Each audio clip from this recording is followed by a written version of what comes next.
Kumusta ako si Kamayud man, maayong pagbalik sa pag-abli sa mga tagna sa Biblia, kulbahinam nga pagpanaw sa mga importanteng propesiya sa Biblia.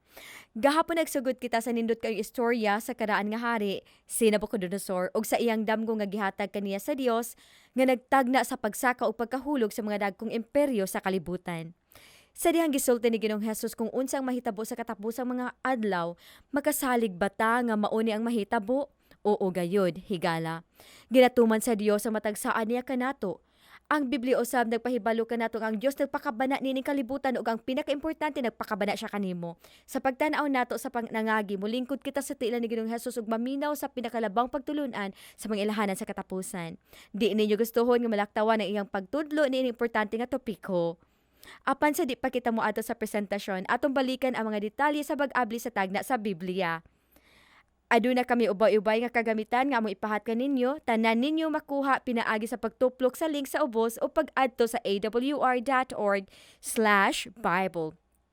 Una, inyo makita na panudlanan sa mga presentasyon nga matan-aw og mapahat ninyo sa uban. Ikaduha, among handom sa pag-abli sa mga tagna sa Biblia mao nga kamo makadawat og gamit sa pagtubo espirituhanon. Busa ama kamo giawhag sa pag-enroll sa among online Bible School, kundi aduna kami mas daghan pang oportunidad sa pagtuon og lalom sa mga topiko sa Biblia. Ikatulo, sa panahon sa presentasyon, siguro na amoy pangutana, aduna kay mga magtutudlo sa Biblia nga naghulat karon mismo sa pagtubag sa inyong pangutana. Sa usob, tuplo ka lang ang link sa ubos ug magmalipayon sila sa pagtubag kaninyo. Ug usab ayaw kalimot sa atong chat section ni ining video. Gusto namo makigsulti kanimo. Sa di pa ta mosugod sa atong kinahanglang presentasyon ang mga ilhanan, mag-ampo sa kita. Amahan nga langiton hari sa universo. Ginoo miduol kami kanimo karon. Gusto namo makakaton sa mga ilhanan nga imong gihatag kanamo aron kami mapahimangnuan daan ug unsaon pag-andam. Aron di mi mahadlok ug magsalig kami kanimo ug tabangi kami nga mas mahigugma kanamo niining panahona samtang kay magtuon sa imong mga pahimangno alang kanamo. Gihigugma ug ginaday kanamo hinaot ang mga tawo nga nagapangutanan imong mga butanga makakaplag og tubag karon aron makabaton sila kasiguruhan kanimo sa imong balaang pulong sa bililhon ug makagagahom nga ngalan ni Ginoong Hesus. Amen. Ani kita sa tunga sa kalibutan ng pagkasirado, pandemya sa tibuok kalibutan. Kini wa pa gayud nahitabo kaniadto ug daghang mga tawo ang nahadlok alang sa ilang kaugalingon ug hinigugma sa kinabuhi, potensyal nga katalagman sa ekonomiya ana-ana. Daghang mga estante sa mga tindahan wa nay sulod ug di na nimo mapalit ang imong gustong paliton. Siguro mahadlok ka unsay dala sa kaugmaon. Ang atong hunahuna na puno sa mga pangutanang wa natubag. Mahugno ba ang ekonomiya? Mapakaon ba o aduna ba'y mapuy-an ang akong pamilya? Dali bang makaplagan ang bakuna sa COVID-19? Kung natong tan-awon ng kalibutan karon, daghang mga tawo nalibog og nahadlok. Mga tawo gikan sa lahi nga mga kultura nagakabalaka. Nabalaka sila sa ilang pagtan-aw sa kaugmaon. Nakapangutana sila kung unsa ang sunod mahitabo. Ang tagna sa Biblia, tataw nagpadayag sa plano sa Dios sa kaugmaon. Atong usbo natong tema nining pagtuon. Kung ana-ana sa Biblia, ako nang tuuhan. Kung supak na sa Biblia, dili na alang kanako. Ang libro sa pinadayag nagsugod og natapos sa mahimayaong pagbalik ni Ginoong Hesus. Ang pinadayag uno siya tinagsaad, ani akaron muanhi siya uban sa mga panganod ug ang tanang mata makakita kaniya. Ug kadto sila nga mga naglansang kaniya ug ang tanang mga banay sa yuta managasubo tungod kaniya. Mao gayud kini. Amen. Ang pinadayag nagyahat sa tong mga mata ngadto sa langit. Gikan sa mga problema sa kalibutan ngadto sa kasulbaran si Jesus. Ang katapusan kapitulo sa pinadayag nagpakita kung unsa nakita kaduol sa pagbalik ni Ginoong Hesus. Pinadayag 22:20 nag-ingon, ang nagapamatuod ni ini nga mga utangan nagaingon, oo, muanhi ako sa madali. Amen. Umari ka, Ginoong Hesus. Sa pinadayag 22, katulo miingon si Hesus, muanhi ko sa madali. Gusto niyang maandam kita nining katapusang hitabo. Siguro makapangutana kamo unsa kaduol ang pagbalik ni Hesus. Ang mga disipulo usab nakapangutana. Nangutana sila kaniya sa Matthew 24, versikulo 3, ug unsa ang ilhanan sa imong pag-ani, ug sa katapusan sa kalibutan. Sa Kapitulo 24, gitala ni Ginoong Hesus sobra sa 20 ka ilhanan. Dili ba makapaikag gihigugma kita niya kaayo gipahibalutan niya daan. Atong tan-awon ang uban niini karon. Sa maalamon nga presentasyon, gisagol ni Ginoong Hesus ang hitabo nga kalabutan sa pagkahugno sa Jerusalem sa 70 AD sa mga hitabo sa katapusang panahon. Nagsulti siya og mga ilhanan nga makita sa kalibutan sa reliyon, sa ruida sa politika, kalibutan sa kinaiyahan o kultura sa sosyedad. Una niining mga ilhanan naglabot sa relihiyon. Muadto ta sa Mateo 24:24 ug unsay gipahimangno Ginoong Hesus. Kay may manindog nga mga bakakong Kristo ug mga bakakong manalagna ug magpakita og dagkong mailahanan ug katingalahan. Sa di pa mobalik si Kristo moabot ang sayop nga pagtulun-an. Gikan sa mga relihiyoso nga mga pangulo nga nagaagak sa mga tawo palayo sa Dios, pinaagi sa mga bakak nga ilahanan. Dili tanang milagro iya sa Dios, mga higala. Ang Biblia nagtudlo nga ang mga daotang espiritu makahimo sa milagro. Tan-aw nato sa pinadayag 16:14. Kay mga espiritu sila sa mga yawa nga nagabuhat og mga ilahanan nga nangadto sa mga hari sa tibok nga kalibutan or sa pagtigom kanila sa gubat sa dakong adlaw sa Dios ang makagagahom. Kinagamit sa mga baka kung magtutlo ang mga baka ka milagro ingon nga pamatuod sa ilang gahom aron motuo ka sa ilang itudlo. Apan kinihinimo sa mga demonyo aron paglinglas sa mga tawo. Mga piki ni sila. Ilang ginasuhid ang tinuod ug mura gayud silang matuod. Maong kinahanglan nimo hibawon ang Biblia, higala. Magbantay ka sa mga relihiyoso magtutudlo nga nagpahilayo kanimo sa Biblia. Busa unsang sukarana sa Biblia sa matuod nga magtutudlo. Unang Juan 2:4. Ang nagapamulong ako nakaila kaniya ug wala magabantay sa iyang mga sugo kini siya bakakon ug ang kamatuoran wala kaniya. Busa ang matuod nga magtutudlo nagabantay sa kasuguan ug nagsulti sa kamatuoran. Busa magbantay ka sa moduol nimo bisan pa sila makahimong milagro o makaayog masakiton. Kung gisalikway nila ang mga tudlo sa Biblia, dagan ngadto sa imong Biblia. Mao nga matag bersikulo anaa sa screen aron inyo kining makita sa inyong mga mata ug palihog tan-awan na sa inyong mga Biblia. Musaad ko nga ang pulong lang sa Dios ang atong kamitong giya ni ining mga pagtigom. Tun-i ka na mismo sa imong kaugalingon, ayaw ka na puli sa akong mga pulong. Siguraduha nga ang imong gituhan kamatuoran. Sinulti gayud sa Ginoo. Mga mining magtutudlo nga nagapangulo sa mga relihiyosong pundok nagatungha sa kalibutan sama ni Shohoko Azahara nga nagapagawas og libro nga siya si Kristo. Iya usab giangkon nga siya lang ang tinuod na lamdagan nga pangulo sa hapon ug ang gamay nga karnero sa Dios.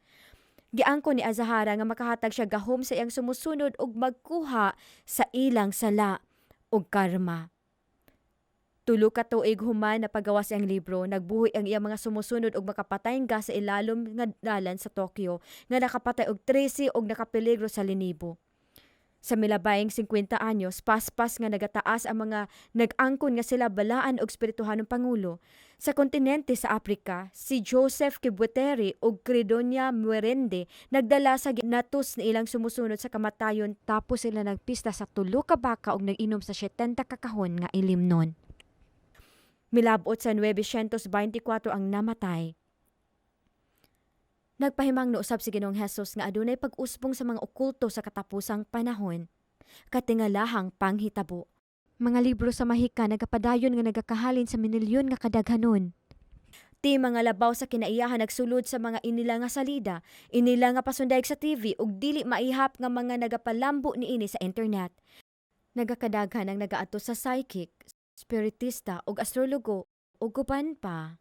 Walay paglaom nga mga tawo nangitag tubag sa ilang pangutana apan di nila makaplagan sa mga bituon. Kining mga mini nga Kristo ug magtutudlong ilahanan sa katapusang mga adlaw. Dayon sa Mateo 24:6 hangtod 7, si Jesus nagingon, ug makadungog kamo og mga gubat ug mga dinungog-dungog sa mga gubat kay magatindog ang mga nasod batok sa nasod ug gingharian batok sa gingharian.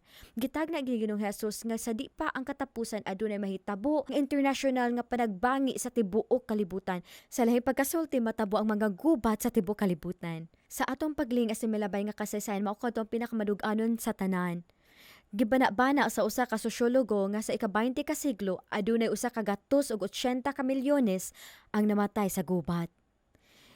Sa ika-21 ka siglo, daghan kaayong pagkabangi sa kalibutan sama sa Iraq, Afghanistan, Ukraine, Yemen, Syria. Gamay lang kini. Labihan kadaghan pagkaguba tungod sa gubat. Pagkawalay kasiguruhan ug pahuway nagakahitabo sa mga nasod sa kalibutan. Nagapangita ang mga tawag tinuod nga paglaom ug makaplagan lamang kana kang Kristo nga atong manluluwas. Bisan asa ka nagpuyo ni ining planeta, nagahandom ang tawo og kalinaw. Apan ang kalibutanong kalinaw mahuyang kayo. Ang Biblia nagtagna nga tanang paningkamot sa pagkabot sa kalinaw sa tibok kalibutan mapakyas. Si Pablo diha sa unang Tesalonica 5:3 nagpahayag, kung mag-ingon sila pakigdahait og kalig-on, unya mo sa kalit mo abot kanila ang pagkalaglag o dili gayud sila makalagyo. Klasiko nga ehemplo sa kasabutan sa kalinaw nga gituuhan nga makapahunong sa gubat ang kasabutan sa Versailles ni atong Hunyo 28, 1919 nga nagdala ngadto sa Liga sa mga Nasod. Nagmalampuson pa kadto? Wala. Wala madugay og nahitabo ang pinakabangis nga gubat sa kasaysayan ng World War II. Misangpot kini sa pagkamugna sa nagkahinuusang nasod ni atong 1945 ang iyang pagpaningkamot sa pagkabot sa kalinaw na pakyas. Ang gubat nagpadayon sa paglamoy sa planeta. Tukma gayod ang pulong sa Dios. Nagsulti kini sa atong kapanahunan. Wala pa gayod ni nahitabo kaniadto nga mapuo sa tawo ang katawhan. Sa pagbalik ni Ginoong Hesus, mao ka na ang panahon nga makahimo na ang tawo pagguba sa tibok kalibutan. Aduna bay inaani nga abilidad ang tawo usa ka gatos ka tuig kaniadto? Wala. Karon adunay nuclear nga kapabilidad sa pagwagtang sa populasyon sa dubli-dubli gayud. Si Jesus misaad nga sa dihang ang kalibutan magunitan sa kahadlok musulod siya. Manginlabot ug luwason ta niya. Lucas 21:26, mga tawo mga luya tungod sa kahadlok ug tungod sa pagpaabot sa mga butang nga magakahitabo sa kalibutan kay ang mga kagamhanan sa mga langit pagauyugon. Sa dihang ang kalibutan naglibot kanimo ug ang kahadlok nagunit kanimo, tan-awa si Ginoong Hesus kay siya ang tigpahidait. Ang tibok kasaysayan nagpadulong sa ingrande nga taluktok. Si Jesus mingon iyahat imong mga matag gikan ni ini nga yuta ug tutuki ang mga balaang kamatuoran. Doon na ako mabalik. Ang pag-abli sa Biblia nga propesiya nagpadayag og paglaom. Atong natanaw ang mangilahanan sa relihiyon ug politika. Karon, unsay giingon sa Biblia mahitungod sa ilahanan sa kinaiyahan? Ang Biblia nagtagna nga ang kinaiyahan dili na mapugnan sa di pa mobalik si Jesus. Makapaabot ta og buhawi, sunog, baha, bagyo, og epidemya sa mga pagkaguba nga labaw pa sa atong mahuna-hunaan. Apil ni ini nga tagna sa Biblia maong kagutom sa tibuok nga kalibutan. Mateo 24:7, ug moabot ang mga gutom ug mga kamatay sa mga nagkalain-laing mga dapit. Kanunay nga naay kagutom ug gutom sa mga bata, apan ang kalainan kay nagtaas kini ngadto sa internasyonal nga bahin ug wa pa nahitabo nga pagtubo. Matud pa sa programa sa pagkaon sa kalibutan, tapos sa 2019, 135 milyones ka mga tawo nagpuyo nga dunay tumang kagutom. Ug sa kadaghang nasod nga nag-quarantine, ang numero manugsaka sa 265 milyon. Ang artikulo nagpadayon nga nagkanayon sa wa pa ang coronavirus na himong issue. Ang 2020 mag-atubang sa pinakagrabe nga crisis sukad sa ikaduhang gubat sa kalibutan sa daghang hinungdan.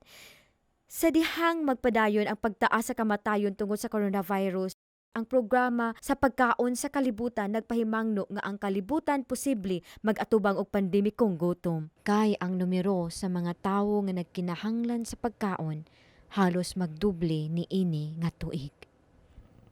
Sama karon adunay minilyon sa India nga walay trabaho sa pila na kasimana tungod sa panahon sa COVID-19 nga ginagutom. Nagpahibalo ang BBC nga kining pagsirado magdala ngadto sa gutom sa tibuok kalibutan. Lain pa nga hinungdan sa kagutom sa tawo mao ang katingalahang panghitabo nga nagkahitabo sa lain-laing lugar. Sugod sa 2019 adunay mga dulon nga nagkaylap didto sa Africa, sa peninsula sa Arabia ug sa habagatan sa Asya. Kini nga pagkaylap naghulga sa supply sa pagkaon sa tibuok rehiyon. Nagkadaghan ang taong pakanunon ug nakagamay ang inog pakaon. Makita nato ang propesiya sa Biblia, tukma nga nagakahitabo gayud. Atong tanaw ng Mateo 24:7, nag-ingon og moabot ang mga gutom ug mga kamatay. Usa ka na kadili sagad nga pulong, unsa man ang kamatay, usa kini ka makatatakod nga epidemya, nga sakit nga makahilo ug makamatay. Sama sa atong nagian nga COVID-19. Sa usob, ang propesiya sa Biblia nagakatuman. Minilyon ang nangamatay dala sa vektor nga sakit o kamatay, sama sa malaria, dengue, dalag nga hilanat, Japanese encephalitis. Nakadungog kamo sa pestisidyo sa pananom? Nagabutang ang mga mag-uuma og pestisidyo sa mga tanom tungod kay ginadaot sila sa sakit. Nagpahimang no usab si Ginoong Hesus sa Mateo 24:7, adunay mga linog, adunay mga kagutom, kamatay ug mga linog sa lain-laing lugar. Ang sentro sa National Earthquake Information nagtala og kasarangan sa 20,000 ka mga linog matag tuig, mga 50 matag adlaw sa tibuok kalibutan. Busa adunay minilyon ka mga linog matag tuig nga hinay lang aron maapil sa lista. Sukad sa pag-abot sa bag-ong milenyo, nakabana-bana nga adunay 800,000 nga kamatayon gikan sa linog ug may kalabutan sa tsunami. Atong tanaw ng Lucas 28:11, ug moabot ang makusog nga mga linog ug sa nagkalanlain nga mga dapit nga mga gutom ug mga kamatay ug may mga makalilisa nga talan-awon ug madagkong ilahanan gikan sa langit. Kini nga kagubot sa kinaiyahan mo padayag sa lahi-lahi nga pamaagi.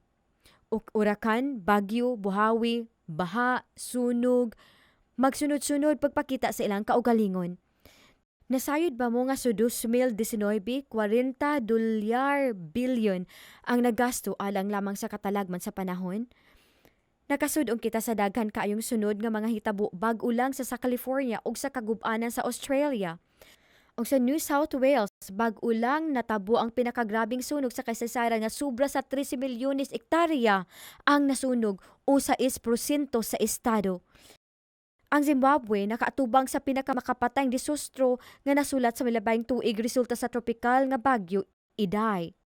Ang Bahamas ang nag-anto sa pinakamahal nga disustro sa panahon sa dihang niigo ang bagyong Doriana ni adtong 2019. Ni adtong Enero 12, 2020 sa Batangas, Pilipinas, ang kalibutan nakasaksi sa pagbuto sa bulkang Taal.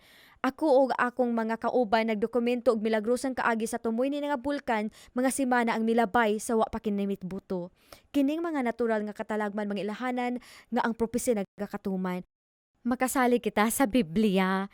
Kay gisultihan kita ni Ginoong Hesus daan. Dili aron mahadlok ta, kun dili aron kita makahibalo, kay gigugma kita niya pag-ayo. Nakita nato ang gingon sa Biblia sa mga ilahanan sa pag-anhin ni Hesus diha sa relihiyon, politika ug sa kinaiyahan. Atong tan-awon ang tagna mahitungod sa kinabuhing sosyal sa atong palibot. Gitagna sa atong Ginoo nga ang moralidad magaubos ug maguba sa di pa mobalik si Ginoong Hesus. Mingon si Hesus sa Mateo 24:37, kay ingon sa mga adlaw ni Noe, mausab ang pagpadayag sa anak sa tawo. Unsa man ang hitsura sa kadlawan ni Noe? Nakatutok ang mga tawo sa ilang kaugalingon, katagbawan sa kaugalingon. Nagpakabana lang sila sa mga kasilayan o pag-apil sa mga party. Nangita sila kalipay sa pagpahayahay, pag-inom o kaon-kaon. Nagpakabana lang sila sa mga paglipay-lipay. Gimanhid nilang ilang kaugalingon sa mga Diyos nun nga butang. Sa Genesis Kapitulo 6, 11 ngadto sa 12, giingnan kita mahitungod ani nga panahon ug ang yuta dunot sa atubangan sa Dios ug ang yuta napuno sa mga paglugos ug nakita sa Dios ang yuta ug ani akaron kini nadunot kay ang tanang unod nagadunot sa ilang dalan sa ibabaw sa yuta. Sa adlaw ni Noe, giguba sa Dios sa kalibutan pinaagi sa lunop kay napuno kini og paglugos, pinaagi sa ilang binuhatan ilang gipakitang ilang gamayng handom sa paghinulsol. Naggahi na kayong mga tao pinaagi sa ilang makanunayon nga pagsalikoy sa pulong sa Dios ug nayabag na gayud gikan sa espirituhanon nga mga butang nga sa dihang ilang nakita ang kahibulungang perpertong paglinya sa mga hayop pagsulod sa arka. Wala kini nakatarog kanila. Kadali lang sila nangangha sa sinyales sa Dios nga ang kalibutan nila matapos na. Higala, dili kita magpahibinhod sama sa kaadlawan ni Noe. Nakita ninyo ang mga ilahanan? Bisan ang pinakakaswal nga tigpaniid taliwala ka nato na sayod nga ang milabay nga tuig, bulan, importante nga panahon sa kasaysayan. Adunay nagbukal, mabati ka na sa tanan. Higala, duol na pa mo balik ang gatong Ginoo. Oo, mao gayod. Mainindot nga kita, mahisama kang Noe nga adunay sa labutan sa panahon nga iyang gikinabuhian. Siya o ang iyang panimalay mituman sa pulong sa Dios ug misulod sa arka. Gitag na sa Biblia ang pagkawalay kasiguruhan sa kanumayang ilahanan sa katapusang mga adlaw. Santiago 5:1 ngadto sa 3 naghulagway niini. Nan karon mga dato managpanghila kamo og managtiyabaw tungod sa mga pagkalaot nga moabot kaninyo. Ang inyong mga bahandi mga dunot ug ang inyong mga panapton ginatukot-kot sa bukbok. Ang inyong bulawan og salapi ginatayan ug ang ilang taya managpamatuod bato kaninyo ug magalamoy sa inyong unod sama sa kalayo. Nagatigom kamo sa inyong mga bahandi diha sa katapusan sa mga adlaw. Pinadayag 18:17 kaysa usa ka na ang hilabihan kadako nga bahandi mahanaw. Sulod sa pila ka mga bulan atong nakita ang mga merkadong tipiganan nga nahugno. Moabot na si Jesus kini nga mga tagna nagakahitabo sa atong mga mata. Apan do na pay usa ka ilhanan nga magpamatuod nga dili maduwa-duwaan nga tagayod nagpuyo sa katapusang mga adlaw sa kasaysayan. Unsa kini? Ang katapusang ilhanan nga gihatag ni Ginoong Hesus naa sa Mateo 24, ang maayong balita igawali sa tibuok kalibutan. Mateo 24:14. Ganahan ko ani nga teksto. O gigawali kining maayong balita sa gingharian sa tibuok nga kalibutan aron sa pagpamatuod sa tanang nga nasod ug unya magabot ang katapusan. Pinadayag 14:6 nagingon og nakita ko ang lain na usab nga manulunda nga naglupad sa kinatung-an sa langit nga may maayong balita nga walay katapusan sa pagmantala kanila nga mga nagapuy sa yuta og sa tanan nga nasod ug banay og sinultihan og katawhan. Sa akong mga pagbiyahe pagdokumento og mga milagro sa labing hilit nga mga suok sa kalibutan, nasaksihan ko sa akong kaugaling mga mata ang Dios nagaabot sa dili maabot. Nagakahitabo kini karon. Kamu nga nagtan-aw niini nga serye bahin kamo sa dako nga tagna samtang kamo nagapaminaw niining mensahe sa ebanghelyo nga gisibya sa matag oras sa tibuok kalibutan karong gabii. Sa akong trabaho nakita ko mismo nga ang Dios walay pader, walay utlanan ug walay mga kinutuban. Tugotoy ako sa pagpakita og sang pasabot. Kuyog nako dito sa isla sa Pilipinas, dinhi among nakita ang grupo sa mga teroristang rebelde nga nagtago sa tumoy sa bukid. Sa miaging 49 ka tuig gidominar nila ang mga lugar pinaagi sa gerilyang pakigubat. Gitawag nila ang ilang kaugalingon New People's Army, ang NPA. Determinado kini mga kalalakihan o kababayinhan nga ibagsak ang gobyerno. Kapin sa 40,000 nga mga lokal ang namatay sa gyera tali sa NPA ug trupa sa militar sa gobyerno. Kini nga mga lumad sa bukid karaan nga mga pagano. Gitugutan lamang ang matag pamilya og tulo ka mga anak. Kung natawang ikaupat nga bata, ilubong kini nga buhi. Kini usa ka kultura di inapugos ang mga 13 anyos nga mga babaye magpakasal kalalikan makabayad lang 400 pesos aron magbaylo og asawa katumbas na sa $8. Sama kanatong tanan sila nang hinahanglan kay Jesus ug sa iyang prinsipyo sa kaluwasan. Ubos sa katulo ka tuig ang miagi nagsugod na Adventist World Radio sa pagsibya sa mensahe sa Biblia gikan sa mga lungsod sa baybayon hangtod sa labing kataas nga mga tumoy sa bukid. Pila sa mga rebelde sa NPA nagpatunog sa istasyong Kristiyano ug naintriga. Ang ilang mga kasing-kasing na humok sa mga istorya sa gugma ni Jesus. Usa sa labing taas nga komandante nagpadalog upat sa iyang mga sundalo at pangitaon na magsisibya sa radyo ug dadon siya sa ilang kampo. Gibuhat nila kini. Gipangutanan nila siya bahin kang Jesus ug sa Biblia. Wala madugay gipadala ang mga magtutulo sa Biblia aron magtuon kauban ang daghan nga mga tropa sa lasang. Ang kamatuoran sa Dios dali mikaylap sa labaw sa usa ka gatos ug 18 ka baryo. Nasaksihan sa among kapunan ang pagbunyag sa 60 ka sundalong rebelde ug 5 sa ilang general nga komander. Og sinugdanan palang kadto adunay gatusan pa gikan kaniadto. Kini nga mga terorista gibutang ang ilang mga AK-47 nga pusil baylo sa Biblia. Ug bag-ong kinabuhi diha kang Kristo. Daghan kanilang nakakaton og bag-ong panginabuhi sama sa pagpanguma ug pagpamaliga sa mga merkado. Ang ako mga tripulante ug ako nakagayon pagkuha sa ilang mga testimonya ug gihimo namo ilahang mga istorya sa mubo nga salida. Akong ipaambit kaniyong usa niini, iyang ngalin si Daniel, ang iyang amahan usa ka commander sa NPA ug ang iyang uyuan ug gig-agaw kasakop usab sa tropa. Nagdako si Daniel niini nga kahimtang maulama nga kinabuhi nga iyang nahibaluan. Sa edad nga 13 nakapatay siya sa unang higayon. Wala madugay, gihatagan siya og titulo nga ang tagpatupad alang sa NPA. Nahimo siyang maayo kaayo sa pagpatay og naasenso nga nanguna nga hitman sa tibuok Pilipinas. Dili na niya maihap kung pila ang iyang napatay. Ingon nga daghan kaayo gikan sa mga politiko, hangtod sa mga sundalo, pulis ug lokal nga mga kriminal. Sa nagkadaghan iyang gipatay dahil libis siyang nahimong manhid, dili niya gustong hinumduman ilang mga nawong. Hangtod sa kaadlaw, gihatagan siya usa ka mando sa pagtapos sa usa ka pastor. Gikidnap niya ang pastor gibutang sa lasang. Nagpakilimos ang pastor alang sa iyang kinabuhi. Bisan nakurat si Daniel sa kaayo sa iyang mga mata. Gibiran niya ang gatilyo. Kanunay niya na human ang iyang mga buluhaton sa pagpatay. Nailan siya tungod sa iyang paghimo sa trabaho. Apan dili malimtan ni Daniel ang nawong sa pastor ug ang handumanan nagpasakit kaniya. Wala siya makapangitag pahulay. Gitukuran ang mga NPA nga biyaan ang ilang tinago nga pwesto aron mo pauli sa ilang mga pamilya sa 3 ka adlaw matag 2 ka bulan. Pagsulod ni Daniel sa iyang balay, nabati niyang usa ka radyo nga kusog nga nagpatunog ang iyang asawa ug mga anak namati sa usa ka Kristohanong programa sa Biblia. Nailhan niya ang istasyon ni Adventist World Radio. Nahibala niya ang ubang mga kauban sa NPA nga namati, mihunong sa pagpakig-away ug nagpabunyag, apan kini ang unang higayon nga siya gayod namati. Nakadungog si Daniel sa mga istorya sa usa ka mahigugmaong manluluwas nga biyan na iyahang 99 nga mga karnero ug mugawas aron pangitan ang nawala. Natandog ang kasing-kasing ni Daniel ug iyang nasabtan nga siya ang nawala nga karnero. Nahumok ang iyang kasing-kasing. Si Daniel ug iyang asawa nagtuon sa Biblia ug nabunyagan kauban ang upat pa nga mga general sa NPA. Karon si Daniel nagmission sa pagpaambit ni Ginoong Hesus sa libo-libo ka mga tropa sa NPA sa mga bukid. Aron sila usab makabaton sa labi ka maayo nga kinabuhi nga puno sa kalinaw ug paglaom sa kinabuhi nga dayon. Matthew 24:14 nagakahitabo mga higala ug igawali kining maayong balita sa gingharian sa tibuok nga kalibutan.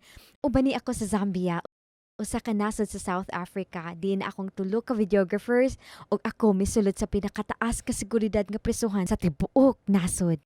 Pagsulod namo, gikuha nila ang among kagamitan sa kamera ug gibutang kami sa usa ka lawak.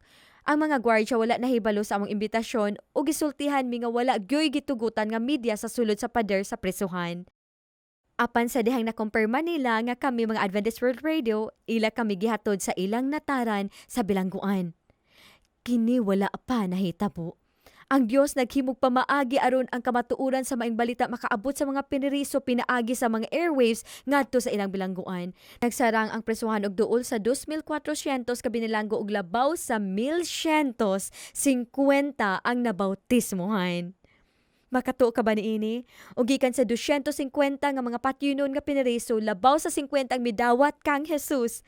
Daghan ka na si bilangguan nga karon nagatuo sa Biblia na higugma kang Jesus puno sa kalinaw nga mga Kristiyano.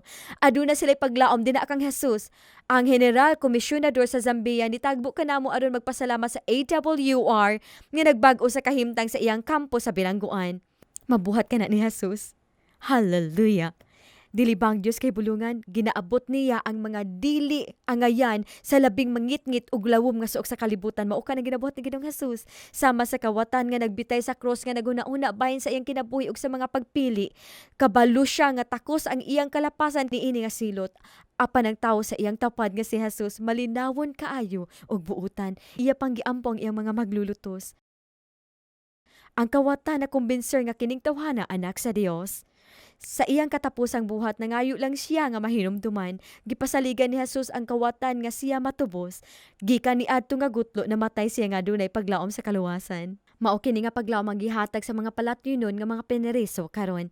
Ini nga pagbiyahe sa among pagbisita sa bilangguan sa Zambia, ang AWR dunay kapin sa 1,070 nga mga lugar sa pag-ebanghelyo. Ang usa ka libo ni ini naara sa kauluhang lungsod sa Lusaka. Wala pa kini mahitabo kaniadto. Kini nga mga tawo na mati sa hilisgutan sa Biblia sama sa atong gitun-an karon. Tapos sa 3 ka semana, 18,000 ang nabunyagan. Dili ba kana kahibulungan? Apay pagulat, ang Dios aduna labi kadaghang sorpresa sa dihang nagsangyaw kami sa tibuok nga nasod sa Rwanda hapit usa ka gatos ug 8,000 ang nabunyagan tapos sa 3 ka semana. Nadunggan na nimo usa ka gatos ug 8,000 ang nabunyagan sa usa ka adlaw. Gutom ang mga tawo sa tuliid nga kamatuoran gikan sa Biblia bisan unsang ilang kultura o kung asa sila puyo handom sa tawo ang pagkinahanglan sa Dios. Nagpaambit ako kanimo sa mga daghang istorya apan hinumdumi nga sa sulod sa daghang mga pagbunyag gihangyo sa Dios ang matag usa ka nato sa tagsa-tagsa sa personal.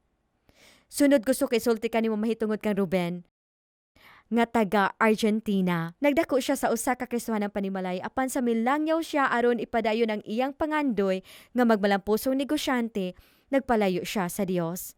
Wa madugay, nagmalampuson siya og nagmauswagon iyang negosyo ug ang tanan maayo lang ug dagan. Apan usa ka adlaw, sa iyang pag-uli gikan sa trabaho, gisulayan niya nga maapas ang bus pinaagi sa pag-una sa iyang kamot ug bukton. Wala siya nakita sa driver ug naguyod si Ruben sa ilalom sa bus. Nakamata siya sa ICU nga balig mga batiis, guba nga mga baga ug daghang mga samad. Usa ka dugay ug masakit nga pagkaayo ang misunod. Apan adunay katingad-an ang nahitabo nga nakapalig-on niya latas sa mga malisod nga bulan. Samtang si Ruben di palig-on og panimuot, nakadungog siyang tingog nga nagsulti kaniya. Wa ka nag-inusara, malampusan mo kini. Ang kalinaw nga wa pa niya naagian kani ato ni puno kaniya. O gibati niya ang paglaom. Paglapay sa 4 ka bulan sa ospital, miuli si Ruben nga nag-wheelchair. Nakaamgo siya nga di na niya mahimo ang mga butang nga makapalipay kaniya. Gisaysayan mi niya sa anam-anam niyang pagkahulog sa lawom nga kasubo. Nawala akong trabaho sa lapi, negosyo ug dungog nga akong gibati sa akong komunidad. Nabati ko nga ako walay bili ug sa pag-antos ni desisyon kong di ko ganahan mabuhi. Usa ka adlaw, nakadesisyon siyang undangon ang mapait niyang kinabuhi ug maghikog. Samtang nagkuha siya kutsilyo aron maglaslas sa iyang puso, kalit nga nausob ang istasyon sa radyo sa likuran. Wa pa ni nahitabo kaniadto. Ug natingala siya. Nakuratan siya labi na pagkadungog niya sa tingog gikan sa radyo. Parihas nga tingog nga dungog niya sa hospital, sa ICU, nga nagsulti kaniya nga wala siya mag-inusara ug nga iyang malutasan kini. Gibati na usab niya ang kalinaw iyang gibati sa ospital, nagpuno kini kaniya ug ang tanan nga mga nauna sa paghikog nawala. Katingalahan, kini ang pinaka-interesado, wala siya kabalo nga namati siya sa pinakaunang sulay sa pagsibya sa usa sa among istasyon sa AWR. Naminaw siya sa istasyon tibuok nga adlaw ug sa mga misunod pang mga adlaw. Ang mga mensaheng iyang nadungog nitandog sa iyang kasing-kasing ug iyang gibati ang usa ka nagdilaab nga tingawha nga mahibalaan ang kamatuoran. Karon hingpit nang naayo si Ruben. Aktibo siya sa iyang simbahang lokal ug nanguna sa simanang grupo sa pagtuon sa Biblia. Apan ang pinakalabing maayo mao nga makalakaw na siya, butang nga abi niya di na niya mabuhat. Nagpaambit sa mensahe sa kaluwasan ni Ginoong Hesus. Sa inyong makita higala, ang Ebanghelyo naglukso tabok sa mga babag pinaagi sa radyo, telebisyon ug internet. Daghang mga tawang makadawat og text messages ug pasundayag sa Biblia mismo sa ilang cellphone. Ang Dios nagabot sa mga tawo sa tanang posibleng pamaagi. Gikan sa hilit nga baryong hagtod sa awaong desyerto hangtod sa mga adunahang balay sa komunidad, prisuhan ug mga lungsod nga may mga katawhan, ang maayong balita magpadayon sa katapusang mga adlaw sa mga katingad-ang paagi. Minilyon ang gipukaw nga wa pa kaniadto ban sa pagbati sa pagkadinalian. Nagbag-o ng panahon, minilyon ang nitalikod sa way kasiguruhang kalibutan o pagpangita alang sa labing maayong kalibutan nga moabot. Daghang nagsakripisyo tanan aron pagdala sa maayong balita sa layong mga rehiyon sa kalibutan. Ang Dios nagalihok. Nagahimo siyang pinasahi nga butang. Gituman niya ang tagna. Naana kita sa ngilit sa gingharian sa Dios. Ang mga timailahan nga gipasada ni Jesus nga nato sa Mateo 24 nagakasigi ug nagakagrabe pa. Kini ang taknas tungang gabii ug ang Dios naghangyo kanimo nga maandam sa iyang pagbalik. Ang katapos sa mga pulong ni Jesus sa iyang mga tinunan sa wala pa siya musaka sa langit, sama niini. Kinahanglan mo na ko biyan karon apan dili sa hangtod. Mubalik ako. Apan sa dili pa, ang kalibutan mahisama nga nagakaguba. Ang mga nasod masuko sa matagusa. Moabot ang mga gubat, bisan ang kinaiyahan waguba. Magtaas ang kakusog sa linog. Adunay mga makatatakod nga sakit nga mulakip sa kalibutan, kung kining mga butang musugod na. Ang kadaghanan sa mga tao mga lisang. Apan, ang akong mga sumusunod, dili angayan malisang. Sa pagkamatuod, kung kining tanan musugod na, panahon na nga muyahat ka kay ang kaluwasan. Haduol na. Si Jesus miingon, "Tan-awa ako magawan kaninyo bisan hangtod sa katapusan sa kalibutan. Hinumdumi, gihigugma ko kamo." Si Ginoong Jesus, naghandom lang sa usa ka butang. Naghandom siya nga imong ihatag kaniyang imong kasing-kasing ug mosulod sa usa ka relasyon kaniya. Ang ikadong pag-anhin ni Ginoong Jesus mahitungod sa reunion kauban kanimo. Karon, gusto ba nimo ihatag imong kasing-kasing kaniya? Gusto ba nimong moingon, Ginoong Jesus, nakita na nako ang mga ilahanan sa katapusang panahon. Klaro nga ikaw magabalik na gayud sa dili madugay. Klaro nga gusto na kong maandam sa imong pagbalik. Karon mismo din sa inyong mga computer, cellphone or tablet, tuplo ka lang ang link sa upos ug isulti nga gusto ka mong maandam. Nga gusto niyong ihatag yung kasing-kasing kaniya. Magdungo kita lang sa pag-ampo. Amahan nga langit nun, sa among pagkakita sa kagupot sa kalibutan karon. Nagpasalamat kaayo kami nga imo kaming giingnan daan nga kini mga butang nga mahitabo. Imo kaming gihatagan sa kasiguruhan nga ikaw nagakupot. Palihog ko ang among kasing-kasing ug tabangi kami nga maandam sa duol nga pagbalik ni Ginoong Jesus. Sa iyang bililhon nga ngalan. Amen. Mga higala, ayaw kalimot nga ato ang mga magtutudlo sa Biblia, nagpaabot karon sa pagtubag sa iyong mga pangutana. Tuplo ka lamang ang link ilalom ni ini nga video. Ug dugang pa, pwede ka mo makarehistro sa atong online nga pagtuon sa Biblia. Salamat kay sa iyong pagtan-aw. Ug uban ni kami ugma sa gabii, alang sa ato ang topiko nga naguluhan, ang pasidaan. Di na tumatunan ang mensahe sa tulo ka manulunda. Ug unsay gisulti sa Dios alang sa atong henerasyon. Dili nimo gustong malakturan kana. Salamat sa makausapa sa pag-uban kanamo sa pag-abli sa mga tagna sa Biblia. Pili ang dalan sa Dios. Mayong gabii.